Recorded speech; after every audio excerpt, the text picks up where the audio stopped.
Hello my dear young viewers and my dear friends, कैसे हैं मेरे 12th क्लास के scholars. You are most welcome in Nayab thoughts in English. और आज हम पढ़ने जा रहे हैं class 12th English visitors lesson number 3, journey to the end of the earth, written by Tishani Doshi. The essay written by renowned author, बहुत ही जानी मानी लेखिका हैं तिशानी दोशी, और नेचुरलिस्ट हैं, पर्यावरणविद भी हैं Tishani Doshi. She narrates her experiences during a trip to Antarctica, a remote and extreme point. एक ऐसा पॉइंट है अर्थ का जो कि बहुत ही रिमोट है और जहाँ पर कोई पॉपुलेशन नहीं है, सिर्फ चारों तरफ बर्फ ही बर्फ देखने को मिलती है। ओके, तो ये एक एक्सट्रीम पॉइंट है इंडिया का। इस चैप्टर के अंदर हम जो है वो जानेंगे that we should learn detail about climate change, कि हमारे मौसम के अंदर बदलाव कैसे होता है, how it impacts our life, ये हमारी ज़िंदगी को कैसे प्रभावित करता है। It serves as a wake-up call to start working to make the planet a healthier planet। और जब हम वहाँ पर जाते हैं तो हमें एक कॉल भी मिलती है। वहाँ पर कॉल का मतलब नहीं है कि टेलीफोन कॉल आपको मिली है, हमें बहुत सारे ऐसे साइन मिलते हैं जिससे कि हम ये जान पाते हैं कि अपने प्लानट को, अर्थ को कैसे बहुत हेल्दियर, बहुत ज़्यादा स्वस्थ कर बनाए। ओके, तो journey to the end of the earth का मतलब अंटार्कटिका है। Okay, journey to the end of the world, earth का मतलब ज़मीन के बिल्कुल अंतिम सिरे की यात्रा, रिटन बाय तिशानी जोशी। बहुत ज़्यादा डिस्क्रिप्शन नहीं कर रही हूँ क्योंकि ये चैप्टर थोड़ा मुश्किल है और इसके अंदर टर्म जो आई हुई हैं वो थोड़ी सी मुश्किल हैं। Now directly I am going to the chapter before you read. Now if you want to know more about the planet's past, present and future, अगर आप अपने ग्रह का भूतकाल, वर्तमान और फ्यूचर और वर्तमान जो है वो जानना चाहते हैं, भविष्य अगर जानना चाहते हैं, the Antarctica is the place to go. और अंटार्कटिका ही वो जगह है जहाँ पर आप जा सकते हैं, बॉर्न वॉइस आपकी यात्रा सफल हो। Early this year I found myself aboard a Russian research vessel। और मैंने इस वर्ष के प्रारंभ में पाया कि मैं जब अपने खोज के काम में लगे हुए एक रशियन जो जलयान था उस पर मैं सवार हूँ, और जिसका नाम है एकेडमिक सोकाल्स्की। इसका नाम है एकेडमिक सोकाल्स्की। ठीक है, थोड़ा स्पेलिंग फ़र्क है एकेडमिक की क्योंकि ये रशियन स्पेलिंग है। तो यहाँ पर मैं हेडिंग टूवर्ड्स द कोल्डेस्ट, और मैं कहाँ जा रही थी, टूवर्ड्स द कोल्डेस्ट सबसे ठंडे, ड्राइएस्ट सबसे सूखे, विंडीएस्ट सबसे तेज़ हवा वाले कॉन्टिनेंट के अंदर, ऐसे हवा वाले महाद्वीप में मैं जा रही थी संसार के, और वो है Antarctica. My journey began 13.09 degrees north of the equator in Madras. मेरी यात्रा 13.09 डिग्री नॉर्थ में, उत्तर में के इक्वेटर में, अक्षांश के ऊपर से मद्रास में शुरू हुई, and in world crossing 9 time zones. और मैंने 9 टाइम के जो जोन थे वो मैंने जो है वो पार किए, और मैंने क्या पार किए, 9 समय विभाग पार किए, और इसके अलावा 6 check points, 3 bodies of water, 3 bodies of water का मतलब 3 समुद्र पार किए, and at least as many ecospheres, और पता नहीं कितने ही वायुमंडलों से मुझे गुजरना पड़ा। By the time I actually set foot on the Antarctica continent, और तभी वास्तव में मैं अंटार्कटिका महाद्वीप पर अपने पैर रख पाई, I had been traveling over 100 hours in combination of a car। और 100 घंटे तक हम लगातार यात्रा करते चले गए, और इसके अंदर जब हम 100 घंटे तक यात्रा करते चले गए तो इनमें किन किन चीज़ों का कॉम्बिनेशन आया, कभी कार से, कभी एरोप्लेन से, और कभी शिप से। So my first emotion on facing Antarctica, और मेरा पहला जो इमोशन था, मेरी जो भावनाएं थी जैसे ही मैंने अंटार्कटिका का सामना किया, एक्सपांसिव का मीनिंग क्या होता है, विस्तृत, पूरा फैला हुआ, वाइट लैंडस्केप, सफ़ेद रंग की भूमि, सफ़ेद रंग की ज़मीन, एंड अनइंटरप्टेड का मतलब उस पर कोई बाधाएं नहीं हैं, ब्लू हॉरिजॉन वॉज रिलीफ, और नीले रंग का क्षितिज मुझे आराम दे रहा था। Followed up with an immediate and profound wonder, और इसके बाद बहुत ही जल्दी एक गहराई में एक अद्भुत सी चीज़ मेरे साथ गुजरी। वंडर एट इट्स इमेंसिटी, और मैं हैरान थी इसकी इमेंसिटी के ऊपर। इमेंसिटी का मतलब इसकी विशालता, बड़ेपन के ऊपर। इट्स आइसोलेशन, इसका अकेलेपन के ऊपर। But mainly at how there could ever have been a time when India and Antarctica were part of same land mass. लेकिन मुख्य रूप से कभी ऐसा समय था जब भारत और अंटार्कटिका एक ही लैंड मास के, एक ही धरती के, दोनों इंडिया और अंटार्कटिका एक ही धरती के भाग थे। Okay, now part of history.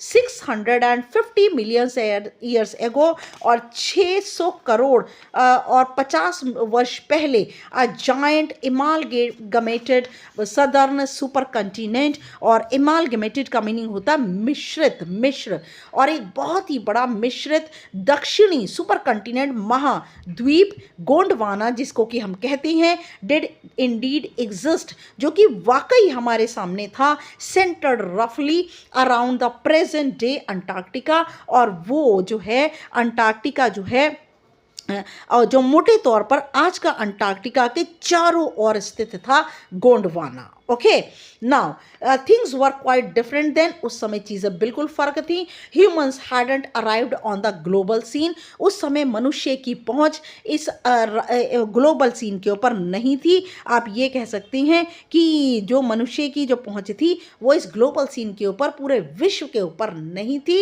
And the climate was much warmer, और उस समय की जलवायु ज़रूरत से ज़्यादा गर्म थी, hosting a huge variety of flora and fauna. और उस समय यहाँ पर ज़रूरत से ज़्यादा वैरायटी, बहुत सारे फ्लोरा एंड फौना, फ्लोरा वनस्पति, फौना जानवर इत्यादि, बहुत उनकी वैरायटी थी।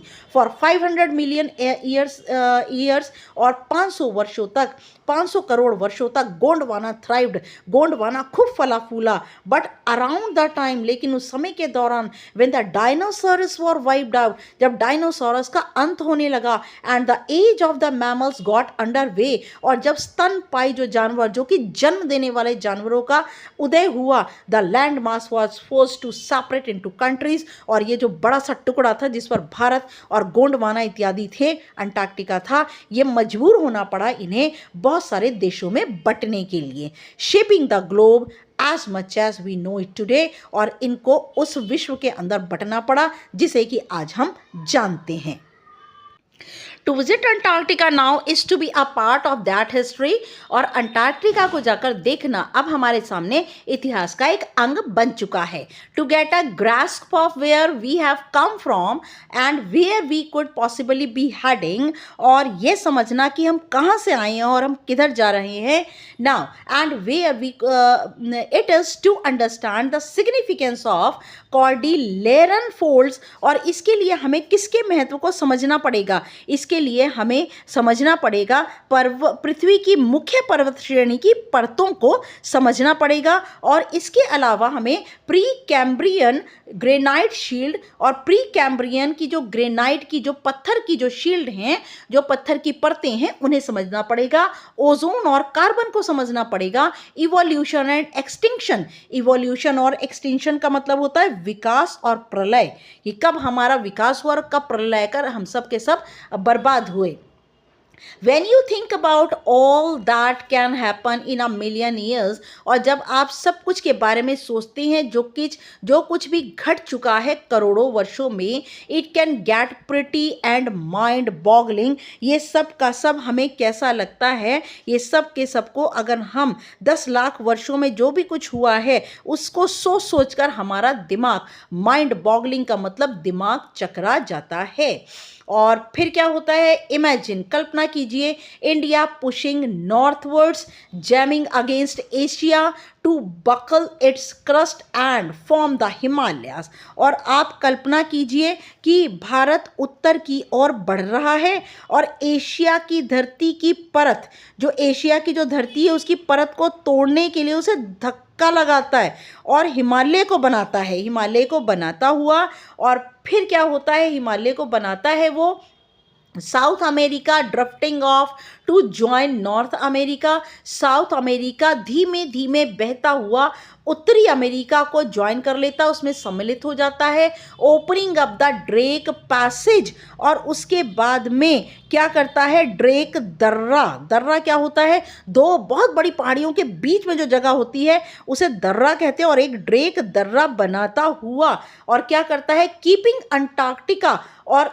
Passage to create a cold circumpolar current. और फिर उसके बाद में एक दर्रा बनाता हुआ जिसमें ध्रुव के चारों ओर ठंडी जलधारा बही, और वो जो दर्रा है उसके बीच में से बहुत ही ठंडी जलधारा बह रही है जो कि अंटार्कटिका को, keeping Antarctica frigid.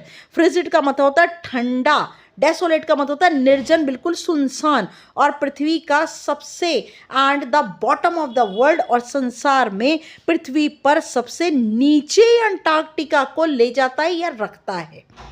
Now for a sun worshipping South Indian like myself, और जो कि सूर्य की पूजा करने वाले दक्षिण भारतीय जैसे मेरी तरह, 2 weeks इन अ प्लेस, और 2 हफ्ते ऐसी जगह पर where 90% of the earth total ice volumes are stored in a chilling prospect, जहाँ पर 90% धरती की सारी बर्फ जो है उसका वॉल्यूम बहुत बड़ी मात्रा में यहाँ पर, चिलिंग का मतलब होता है इतनी ठंड, और यहाँ पर संचित है, चारों तरफ बर्फ ही बर्फ है। Not just for circulatory and metabolic functions, ना केवल सर्कुलेटरी, क्या होता है, सर्कुलेटरी का मीनिंग होता है sun worshipping South Indian like myself, और सूर्य की पूजा करने वाले दक्षिण भारतीय मेरी तरह, 2 weeks इन अ प्लेस, ऐसी जगह पर 2 हफ्ता, where 90% of the earth total ice volumes are stored in a chilling prospect, जहाँ पर 90% अर्थ के ऊपर पूरी तरह से आइस ही आइस है, और बहुत सारे जो मासेस हैं, वॉल्यूम्स हैं, वो चिलिंग प्रोस्पेक्ट में बहुत ही ठंडे रूप में जमे हुए इकट्ठे हैं। नॉट जस्ट फॉर सर्कुलेटरी, ये मैं सिर्फ इसलिए नहीं कह रही हूँ कि सर्कुलेटरी खून का के संचरण के लिए, एंड मेटाबॉलिक फंक्शंस, और शरीर के सभी क्रियाकलापों के लिए, but also for the imagination, बल्कि कल्पना में भी ऐसा सोचना बहुत मुश्किल है। It is like walking into a giant ping pong ball, ऐसा लगता है जैसे कि हम एक बहुत ही विशालकाय, बहुत ही बड़ी एक पिंग पोंग बॉल जो है उसके अंदर हैं हम, devoid of any human markers, जहाँ पर मनुष्य की का कोई चिन्ह नहीं है। नो ट्रीज, ना कोई वृक्ष हैं, ना ही कोई बिलबोर्ड्स का मतलब पटल इत्यादि, बोर्ड इत्यादि हैं, बिल्डिंग्स हैं, ना ही इमारतें। You lose all earthly sense of perspective, और आप ज़मीन पर जितनी भी भविष्य में आने वाली जितने भी सेंसेस हैं उनको सबको आप खो देते हैं, एंड टाइम हेयर, और समय का भी आपको पता नहीं चलता। The visual scale ranges from the microscopic to the mighty, और जो भी रेंजेस हैं, जो भी श्रेणियां हैं, जो भी स्केल के ऊपर, मापदंड के ऊपर, कभी वह माइक्रोस्कोपिक बहुत सूक्ष्म हो जाती हैं, छोटी हो जाती हैं, और बिल्कुल माइक्रोस्कोप से देखने लायक हो जाती हैं, एंड माइटी कभी बहुत विशालकाय हो जाती हैं, मिजेस एंड माइट्स, और यहाँ पर छोटे छोटे कीड़ों से लेकर टू ब्लू वेल्स, नीले रंग की वेल्स तक, एंड आइसबर्ग, और यहाँ पर जो आइसबर्ग हैं, बर्फ के जो बड़ी बड़ी चट्टानें हैं, टुकड़े हैं, एज बिग एज कंट्रीज, वे इतने बड़े हैं कि जितने बराबर देश। The largest recorded was the size of Belgium, सबसे बड़े को यहाँ पर रिकॉर्ड किया गया है और वह बेल्जियम कंट्री के साइज का है। Days go on and on and on in surreal 24 austral summer light, और ऐसा लगता है जैसे कि दिन बड़े और बड़े होते चले जा रहे हैं, 24 घंटे ऐसा लगता है गर्मी की रोशनियों में, जैसे दिन बड़े और बड़े होते जाते हैं वैसे यहाँ पर ऐसा लगता है जैसे दिन समाप्त ही नहीं होता। एंड अ यूबिक्यूटस साइलेंस, और एक अजीब तरह का सन्नाटा, एक अजीब तरह का सन्नाटा, यूबिक्यूटस का मीनिंग होता है सन्नाटा, interrupted only by the occasional avalanche, और ये सन्नाटा जो है तभी सिर्फ टूटता है जब कोई कभी कभी एवलेंच और काल्विंग आइस शीट, जब कभी कभी बर्फ़ के तूफान आने से कोई बड़ी बड़ी आइस की शीट या बड़े बड़े बर्फ़ के जो पहाड़ होते हैं वह टूटते हैं, तभी सिर्फ आवाज़ आती है, कॉन्सिक्रेट्स द प्लेस, और इस जगह की शांति को भंग करती है। It is an immersion that will force you to place yourself in the context of the earth geological history and for humans the prognosis is not good। और यहाँ पर ऐसा लगता है जैसे कि यह एक धर्म दीक्षा है जो आपको मजबूर करती है, जैसे कि धर्म की रिलीजियस की टीचिंग्स है जो आपको मजबूर करती है कि आप स्वयं को पृथ्वी के इस भूगर्भीय इतिहास के संदर्भ में देखें। आपको मजबूर करती है यहाँ पर आने के लिए, और यहाँ पर इसकी ज़मीन की हिस्ट्री को देखने के लिए कोई चीज़ मजबूर करती है। और मानव के रोग की दिशा और परिणाम की भविष्यवाणी अच्छी नहीं है कि हम मनुष्य की जो प्रोगोनेसिस का मीनिंग यही होता है कि रोग की दिशा और संभावित परिणाम की भविष्यवाणी, किसी भी चीज़ की भविष्यवाणी, तो ये हमारे लिए अच्छी नहीं है। नाउ ह्यूमन इम्पैक्ट, मनुष्य का प्रभाव। Human civilisations have been around for a paltry 12,000 years. मनुष्य की जो सभ्यता है ये आसपास, ये पैल्ट्री का मतलब बहुत ही कम, छोटी, 12,000 वर्षों की है। बेयरली a few seconds on the geological clock, और ये जो भूगर्भीय जो घड़ी है उसमें सिर्फ ये समय कुछ ही सेकंड का माना जाता है। In that short amount of time, इस छोटे से समय के अमाउंट में, we have manage to create quite a ruckus etching our dominance, और हमने यहाँ पर कैसा जो अपना जो डोमिनेंस है, जो हमने यहाँ पर अपना अधिकार बनाया है वो कैसा है। रक्कस का मीनिंग होता है हलचल मचाना, और एचिंग का मतलब होता है लिखना। In a short amount of time, बहुत ही कम समय में, we have manage to create quite a ruckus, हमने प्रबंध कर लिया उत्पात, हलचल मचाने का, etching our dominance over nature, और प्रकृति के ऊपर अपना अधिकार लिख दिया। विद आवर विलेजेस, कैसे कैसे अपना अधिकार बनाया, गांव बनाकर, टाउन्स कस्बे बनाकर, सिटी शहर बनाकर, मेगा सिटीज़ बड़े बड़े महानगर बनाकर हमने प्रकृति के दिल पर ये लिख दिया। The rapid increase of human populations, लगातार बढ़ती हुई मनुष्यों की जनसंख्या, has left us battling with other species, हमें बढ़ती हुई जनसंख्या ने हमें मजबूर कर दिया कि हम बैटलिंग का मीनिंग युद्ध करें विद अदर स्पीशीज, दूसरी जातियों के साथ, फॉर लिमिटेड रिसोर्सेज, अपने सीमित स्रोतों के लिए जो है हम दूसरी जातियों से जो है लड़ाई करें और उनसे अपने स्रोत जबरदस्ती छीन लें।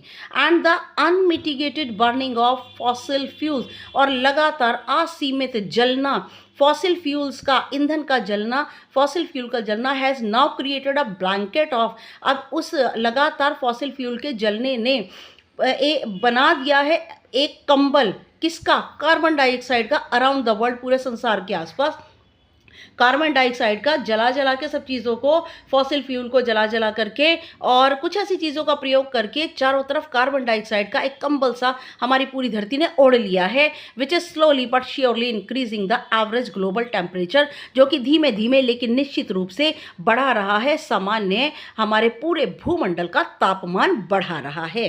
Climate change is one of the most hotly contested environmental debates of our time, जलवायु का बदलना एक सबसे ज़्यादा गर्म एक वाद विवाद का विषय है हमारे एनवायरमेंटल, हमारे पूरे पर्यावरण के डिबेट। हम इस समय पर्यावरण में जो डिबेट चल रही है, जो वाद विवाद चल रहा है, वो जलवायु के बदलने का चल रहा है। आपने अक्सर देखा होगा जब मर्जी बारिश हो जाती है, जब मर्जी धूप निकल आती है, थोड़ी सी जगह में बारिश हो गई, थोड़ी सी जगह बिल्कुल सूखी है, कभी कहीं बर्फ पड़ने लगी, अचानक ओले पड़ने लगे। These all are the climate changes.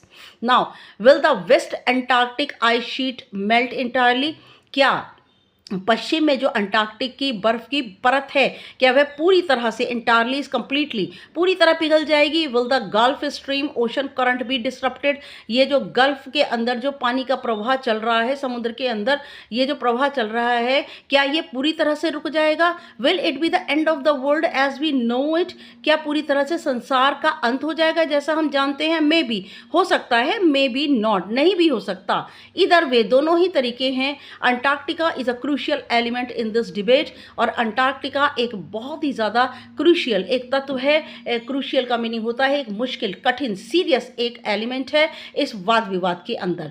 Not just because it is the only place in the world, ये इसलिए नहीं क्योंकि यह केवल ऐसा संसार में स्थान है which has never sustained a human population, जहाँ पर मनुष्यों की जनसंख्या है ही नहीं, and therefore remains relatively pristine in this respect, और इसीलिए यह पूरी तरह से अपने गौरव में रहता है। अब मूल रूप से गौरव, प्रिस्टीन का मतलब होता है जहाँ मनुष्यों की जातियाँ है ही नहीं और पूरी तरह से प्रिस्टीन रहता है, गौरव में रहता है, पूरे घमंड में रहता है कि मेरे पास मनुष्यों की कोई जाति नहीं है, कोई पॉल्यूशन नहीं है, पूरी तरह से मैं यहाँ पर पूरा वाइट लैंडस्केप हूँ, इतना ब्यूटीफुल हूँ। नाउ बट मोर इम्पॉर्टेंटली, लेकिन सबसे ज़्यादा महत्वपूर्ण है, because it holds in its ice course, क्योंकि अपनी बर्फ़ की तहों के अंदर, बर्फ़ के फोल्ड्स के अंदर 500,000 ईयर ओल्ड कार्बन रिकॉर्ड्स, और वे आधा करोड़ वर्ष के कार्बन के record trapped in its layer of ice, जो कि इसकी बर्फ़ की सतहों के अंदर, ट्रैप्ड का मतलब कॉट, पकड़े हुए हैं। कि कार्बन के रिकॉर्ड्स अगर मिल जाएं तो आप ये देखिए, लेकिन बहुत नीचे इतनी तहों के अंदर कार्बन के रिकॉर्ड्स है कि उन्हें निकालना आसान बात नहीं है। अगर उन रिकॉर्ड्स को निकाला जाए तो बहुत सारी चीज़ें, बहुत सारे रहस्य हमारे सामने आएंगे। If we want to study and examine the earth's past, present and future, अगर हम अध्ययन करना चाहते हैं, निरीक्षण करना चाहते हैं धरती के भूतकाल का, वर्तमान का, भविष्य का, Antarctica is the place to go. Antarctica वो स्थान है जहां हमें जाना चाहिए। स्टूडेंट्स ऑन आइस, बर्फ पर छात्र, एक प्रोग्राम है। I was working with on the Shokalskiy एम्स, और मैं काम कर रही हूँ इस प्रोग्राम में। शोल्कवास्की जो कि जहाज का नाम है, aims to do exactly this, वो भी एम कर रहा है, लक्ष्य बना रहा है बिल्कुल यही काम करने का। This by taking high school students to the ends of the world, कि हाई स्कूल के छात्रों को संसार के अंत में ले जाया जाए, and providing them with inspiring educational opportunities, और उनको प्रदान की जाए बहुत ही प्रेरणा से भरी हुई शैक्षिक उन्हें अवसर प्रदान किए जाएं, which will help them foster a new understanding, और जिससे उन्हें सहायता मिलेगी, एक नई समझ उनके अंदर पैदा होगी, and respect for our planet, और अपनी धरती के आदर करने की भावना अंदर आएगी।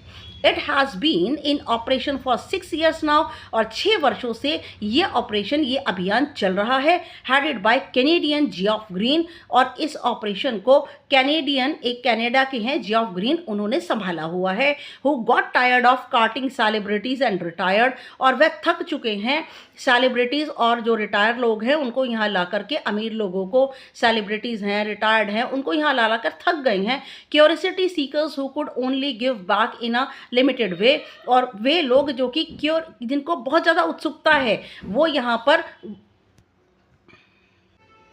And curiosity seekers who could only give back in a limited way, और जो उत्सुकता वाले लोग हैं, क्यूरियोसिटी सीकर्स का मीनिंग होता है जिनके अंदर उत्सुकता होती है और उनको जो है, जो गिव बैक मिलता है और जो उन्हें रिजल्ट मिलता है या उन्हें अवसर मिलते हैं, वो लिमिटेड होते हैं।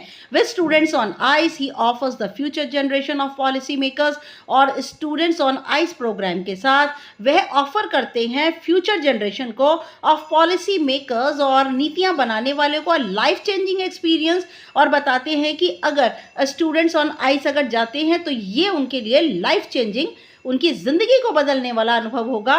एट एन एज, इस उम्र में, when they are ready to absorb, इस समय जब वो तैयार हैं हर चीज़ को सोखने के लिए, लर्न, सीखने के लिए, एंड मोस्ट इम्पॉर्टेंटली, और सबसे ज़्यादा एक्ट करने के लिए, सबसे ज़्यादा आगे बढ़कर काम करने के लिए, जो कम उम्र के स्टूडेंट्स हैं वो इस बात के लिए तैयार हैं, तो हमें उन्हें अवसर देना चाहिए।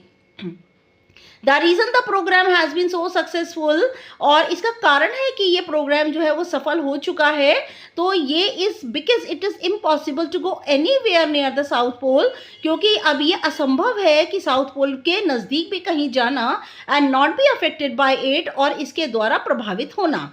It is easy to be blase about polar ice caps, और ये आसान है ब्लेज करना जो पोलर आइस कैप्स होती हैं, ध्रुव के ऊपर जमी हुई बर्फ होती है, बर्फ की टोपियां होती हैं, मेल्टिंग वे गल रही हैं, पिघल रही हैं, while sitting in the comfort zone of our respective latitude and longitude, और हम अपने अक्षांतर और देशांतर में बैठ करके, जो हम कंफर्ट जोन में बैठे हैं अपने अपने घरों में, लेकिन ये वहाँ पर जो पोलर जो ध्रुव की बर्फ है वो लगातार पिघल रही है. But when you can visibly see glaciers retreating and ice shelves collapsing, और जब आप स्पष्ट रूप से देखेंगे कि जितने भी ग्लेशियर्स हैं रिट्रीटिंग वापस जा रहे हैं, और जो आइस शेल्स हैं वो कोलैप्सिंग और लगातार बर्बाद हो रही हैं, बर्फ की परतें बर्बाद हो रही हैं, you begin to realise that the threat of global warming is very real. और तब आपको महसूस होगा कि जो एक धमकी है ग्लोबल वार्मिंग की, जो लगातार ब्रह्मांड के अंदर, पूरे हमारे संसार के अंदर, ग्लोब के अंदर जो गर्माहट ज़्यादा फैल रही है, तब आपको पता चलेगा कि ये बहुत ही सही है, ये वास्तविक है. आप देख सकते हैं पूरी बर्फ जमी हुई है, और सील जो है वो मछलियाँ जो है देख रहे हैं आप, that they are resting on ice cube के ऊपर ये रेस्ट कर रही हैं. यहाँ पर सील नाम की मछली होती है.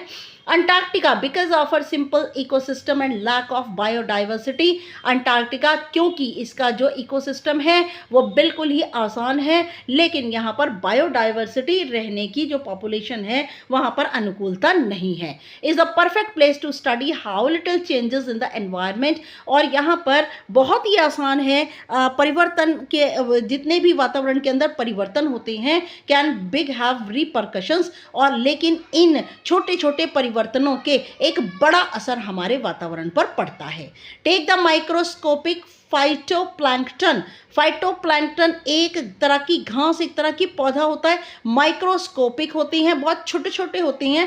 Phytoplankton those grasses of the sea, ये समुद्र की घास, दैट नरिश एंड सस्टेन, जो कि पोषण करती है और बना कर रखती है, जिंदगी देती है the entire southern oceans food chain, पूरी की पूरी दक्षिण महासागर की जो फूड चेन बनी है, जो भोजन की एक श्रृंखला बनी हुई है, ये पौधा उसको पूरी तरह से बैलेंस करके रखता है.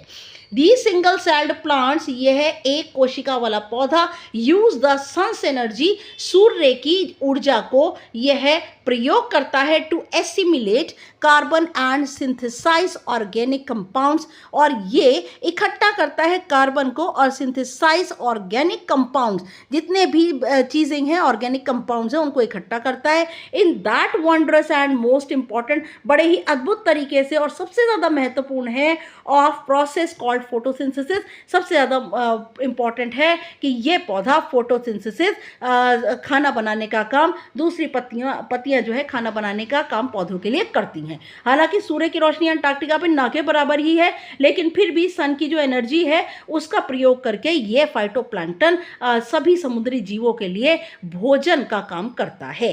तो ये जो है अपने आप को जीवित रखता है, फलता फूलता है, और ये जो पौधा है ये अंटार्कटिका के ऊपर मिलता है. Now scientist warn that a further depletion of the ozone layer, वैज्ञानिकों ने चेतावनी दी है कि ओजोन लेयर के अंदर अगर और कमी I will affect the activities of phytoplankton, और इससे फाइटोप्लैंक्टन के जितने भी काम हैं उन पर बहुत फ़र्क पड़ेगा, which in turn will affect the lives of all the marine animals, और इसके बदले में जितने भी समुद्री जानवर हैं and the birds of the region, और यहाँ के क्षेत्र के जितने भी पक्षी हैं वो सबके सबकी ज़िंदगी को प्रभावित करेगा. क्योंकि जब मरीन एनिमल्स को, समुद्र में रहने वाले जानवरों को, पक्षियों को भोजन ही नहीं मिलेगा, तो वे हमारी जो फूड चेन है, जो हमारी एक बैलेंस है इकोसिस्टम के अंदर, वो कैसे मेंटेन होगा.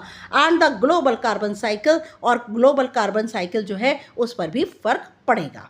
इन the parable of the phytoplankton there is a great metaphor for existence, और अगर हम देखें फाइटोप्लैंक्टन जो है ये एक बहुत ही बड़ा रूपक है हमारी ज़िंदगी को, एग्जिस्टेंस को, हमारे अस्तित्व को, ज़िंदगी को बचाने के लिए, बनाने के लिए. Take care of the small things, और छोटी छोटी चीज़ों का ध्यान रखें, and the big things will fall into place, बड़ी बड़ी चीज़ें अपने आप अपनी जगह पर सेट हो जाएंगी. वॉक ऑन द ओशन, समुद्र के ऊपर चलना. My Antarctic experience was full of such epiphanies. और मेरे जो अनुभव हैं ये पूरे देव दर्शनों से, अंटार्कटिका पर जो मेरा एक्सपीरियंस है पूरी तरह से देव दर्शन से भरा हुआ है। एपिफेनीज होती है किसी भगवान या देवता के दर्शन होना। But the best awkward just short of Antarctic circle eight 65.55 degree south. लेकिन सबसे अच्छा तब घटा जब हम अंटार्कटिक सर्कल के ऊपर 65.55 डिग्री दक्षिण की ओर थे। The Shokalski had managed to wedge herself into a thick white stretch of ice। और Shokalski ने जो है वो अपने आप को wedge herself का मीनिंग होता है कि अपने आप को फंसा लिया, एक बर्फ की मोटी सी बनी हुई चादर के अंदर अपने आप को फंसा लिया। जो हमारा जहाज था, जो वेसल था, वो उसमें बर्फ में फंस गया। Between the peninsula and the tadpole island, और पेनिनसुला और टैडपोल आइलैंड, टैडपोल द्वीप के बीच में जो बर्फ थी उसमें फंस गया। Which was preventing us from going any further. और हमारा जहाज जो है हमें रोक रहा था कि हम आगे ना जा पाएँ। ये जो पेनिनसुला है, टैडपोल आइलैंड है, इस पर जो जमी तह तो जमी बर्फ है उसमें हमारा जहाज फंस गया और हम आगे नहीं जा पा रहे थे।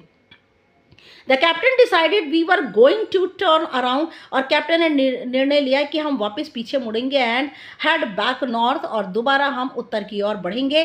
बट बिफोर वी डिड, लेकिन इससे पहले कि हम करते, we were all instructed to climb down the gangplank and walk on the ocean. और इससे पहले कि हमें निर्देश दिया गया कि हम गैंग प्लैंक के ऊपर लकड़ी के फट्टों के ऊपर चढ़ें और समुद्र के ऊपर चलें। समुद्र के ऊपर चलने का मतलब नहीं पानी में चलें, क्योंकि पानी है ही नहीं वहाँ, पानी तो बहुत फुटों नीचे पानी है।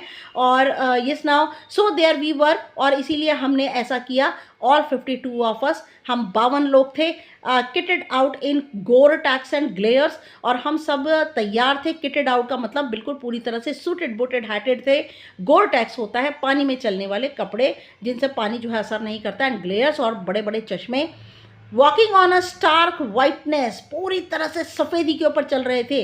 That seem to spread out forever, ऐसा लग रहा था ये सफ़ेदी चारों तरफ पता नहीं कब से फैली हुई थी, हमेशा से फैली हुई थी। Underneath our feet was a metre thick ice pack, हमारे पैरों के नीचे बहुत ही मीटर तक जमी हुई बर्फ़ के पैकेट थे। बर्फ़ के जो है वो बहुत बड़े बड़े फट्टे जैसे थे। एंड अंडरनीथ दैट, और उस बर्फ़ के पैक के नीचे 180 metres of living breathing salt water, उस 180 मीटर की नीचे जीता हुआ सांस लेता हुआ नमकीन पानी। इन द पेरिफेरी, और इसकी ही सीमा पर क्रैब बीटर सील्स, जो कि सील मछली होती हैं, क्रैब ईटर होती हैं, जो कि केकड़ों को खाती हैं वो मछलियाँ, वर स्ट्रेचिंग, अपने शरीर को फैलाकर, एंड सनिंग देमसेल्व्स ऑन आइस, और flows much like stray dogs, और उसके ऊपर सनिंग का मतलब धूप के मज़े ले रही थी, बर्फ़ के ऊपर लेटी पड़ी थी और धूप के मज़े ले रही थी। बिल्कुल ठीक वैसे ही जैसे कि stray dogs will do under the shade of a banyan tree, जैसे कि आवारा घूमने वाले कुत्ते अक्सर वट वृक्ष की छाया के नीचे जो है वो आराम करते हैं। It was nothing short of a revelation, ये कोई दिखावे की तरीके की कोई बात नहीं थी। एवरीथिंग डज इंडीड कनेक्ट, हर चीज़ एक दूसरे से जुड़ती है। 9 टाइम जोन, 9 समय की परतों के साथ, 6 check points, 6 check point, 3 bodies of water, और 3 समुद्रों में, एंड मैनी इकोस्फीयर्स लेटर, और बहुत सारे वायुमंडलों को पार करने के बाद, आई वॉज स्टिल वंडरिंग, मैं अभी भी सोच रही थी, about the beauty of balance in play on our planet, कि किस तरह से सुंदरता का एक संतुलन हमारे प्लैनेट के ऊपर, हमारे ग्रह के ऊपर नाच रहा है, खेल रहा है। How would it be if Antarctica were to become the warm place, क्या होगा कि अगर अंटार्कटिका एक गर्म स्थान बन गया, that it once used to be, जो कि एक समय हुआ करता था। Will be around to see it, क्या हम इसे देखने के लिए जीवित रहेंगे? और would we have gone the way of the dinosaurs, और या हम भी बिल्कुल ठीक वैसे ही चले जाएंगे जैसे डायनासोर ख़त्म हो गए, मैमथ ख़त्म हो गए। मैमथ बहुत बड़े बड़े, सबसे ज़्यादा बड़े बड़े जानवर हुआ करते थे। एंड द वूली रीनोज, और बहुत ही वूल की तरह मुलायम रीनोज जो गैंडे हुआ करते थे। हु इज़ टू से, कौन कह सकता है। But after spending 2 weeks with a bunch of teenagers, और 2 हफ्ते टीनेजर्स के समूह के साथ बिताने पर, who still have the idealism to save the world, और जिन्होंने who still have the idealism, जिनके पास अब आदर्श था इस संसार को बचाने का. All I can say is that a lot can happen in a million years. और मैं जो कुछ कह सकती हूँ ये कह सकती हूँ कि करोड़ों वर्षों में बहुत कुछ घट सकता है. But what a difference a day makes, लेकिन क्या अंतर पड़ता है एक दिन के अंदर. एक दिन का अंतर, दिन भी बहुत बड़ा अंतर बना सकता है. ओके बेटा, नाउ थैंक्स फॉर वॉचिंग. यहाँ पर देख सकते हैं आप जो नीचे देखिए, for more information on students on ice visit www.studentsonic.com पर आप देख सकते हैं बेटा. ओके, तो यहाँ पर जो है वो बहुत ही डिफ़िकल्ट है अंटार्कटिका पर रहना. और आपको बताया ये है तिशानी दोषी ने कि मेरे जैसे सूर्य को पूजा करने वाले जो हैं, जब 2 हफ्ते इमेजिन नहीं कर सकते कि किस तरह से जहाँ पर 90% बर्फ़ है कैसे रहा जा सकता है. यहाँ पर अगर ज़रा सी बर्फ़ पड़ती है तो देखिए क्या हालत होती है. Okay, thanks for watching my videos and please this is my new channel. Please subscribe करना बिल्कुल मत भूलिएगा. और जो भी मटेरियल आपको चाहिए आपके प्री बोर्ड के लिए, you people can ask me, I will provide you as early as possible. और प्लीज़ सब्सक्राइब तो करना ही है आपको, और लाइक भी कीजिए, कमेंट भी कीजिए, कमेंट ज़रूर कीजिए. और नेक्स्ट वीडियो तक के लिए good luck and good bye.